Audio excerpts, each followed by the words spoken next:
আসসালামু আলাইকুম। সৌদি প্রবাসী ভাইদের প্রতি আমার একটা আহ্বান থাকবো। বর্তমানে ফেসবুকে একটা ট্রেন্ডিং চলতেছে, একটা পান্ডা, মানে বাংলাদেশে যারা কেউ গুইসাপ, এই পান্ডা নিয়ে অনেকে অনেক ধরনের ভিডিও বানাইতেছেন, অনেকে অনেক ধরনের আপনার কন্টেন্ট ক্রিয়েট করতেছেন, আপনার ফেসবুকে ছবি আপলোড করতেছেন, অনেকে কফিলের জন্য ধরতেছেন, এরকম কিছু আপনারা ভিডিও বানাইতেছেন। আপনারা কি জানেন আপনি আপনার অজান্তে নিজের জন্য বিপদ ডেকে আনছেন? ভাই, আবেগে গা ভাসিয়ে দিলে চলবো না। আমরা প্রবাসী, আমাদের এখানে অনেক কিছু খেয়াল করেই চলতে হবে। সৌদি আরবে বন্যপ্রাণী নির্ধারণের একটা আইন আছে, সেই আইনে দণ্ডনীয় অপরাধ এই প্রাণীটা ধরার অথবা এই প্রাণী মারার।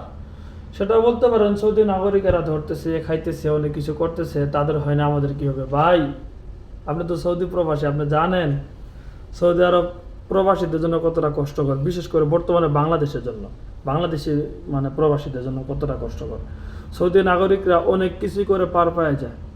তারা সারা বছর ক্রাইম করার পরে অনেক মামলা খায়, অনেক জরিমানা হয়, বছর শেষে ডিসকাউন্ট দেয়। ডিসকাউন্ট তাদের সব মামলায় মানে তারা উঠিয়ে নেয়, কিন্তু আপনি আমি পারি না। অতএব আবেগপ্রবণ করে, মানে আবেগপ্রবণ হয়ে এমন কাজ করেন না যেটা আপনি আমার বিপদ হয়ে দাঁড়ায়। আর এমন কোনো ভিডিও বানায় না যেটা সৌদি প্রশাসন আপনাকে দেখে আপনাকে খুঁজে বের করে আপনাকে ধরে কিছুদিন জেল খাটলেন, তারপরে হয়তো দেশে চলে গেলেন।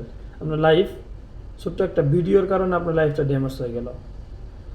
অতএব আবেগপ্রবণ হয়ে এমন কোনো কাজ করেন না যার কারণে আপনার জীবনটাই এখন বর্তমানে নষ্ট হয়ে যায়। অতএব আপনাদের কাছে বিনীত ভাবে আবেদন অথবা রিকোয়েস্ট করব যে খুব মানে কেয়ারফুলি কাজ করেন। আবেগপ্রবণ হয়ে ওই ট্রেন্ডিংয়ে নিজের গা ভাসাইয়েন না। আপনি ভাইরাল হওয়ার জন্য অনেক টপিক আছে, অনেক ভালো ভালো ইস্যু আছে। এ মানে আইনতভাবে দণ্ডনীয় অপরাধ, এরকম অপরাধী হয়ে আপনি ভাইরাল হওয়ার চিন্তা ভাবনা করেন না। হ্যাঁ, যদি নিজেদের দেশ হতো, আপনি ছোটোখাটো একটা অপরাধ ছিল, এটা নিজেদের আইনে কোনো সমস্যা ছিল না, কিন্তু এটা প্রবাসী, আপনাকে কোনো কিছুই তারা করবে না, হয়তো ধরবে, বাংলাদেশে পাঠিয়ে দেবে। দিন শেষে আপনি অনেক বড় একটা ধাক্কা খাবেন। এমনিতেই কিছুদিন থেকে বাংলাদেশিদের উপর খুব চড়াও আছে সৌদি প্রশাসন। অতএব নতুন করে আর কোনো এমন কোনো কিছু নতুন করে আর করেন না। আপনাদের কাছে একটা রিকোয়েস্ট, এই এই ট্রেন্ডিংয়ের উপরে একটা মানে কোনো একটা ইস্যু পাইলেন তোরেই সবাই এটার উপরে ঝাঁপিয়ে পড়ে, কিন্তু বিবেচনা করে না এটা আমাদের জন্য ঠিক কিনা। বিবেচনা করে তারপরে কাজ করবেন। যদি আমার কথা ভালো লাগে অবশ্যই জানাবেন, আর যদি খারাপ কিছু বলে থাকি সেটা কমেন্টে জানান, আমি নিজেকে শুধরিয়ে নিব। আর ভুল কিছু বলে থাকলে ক্ষমা করে দিবেন।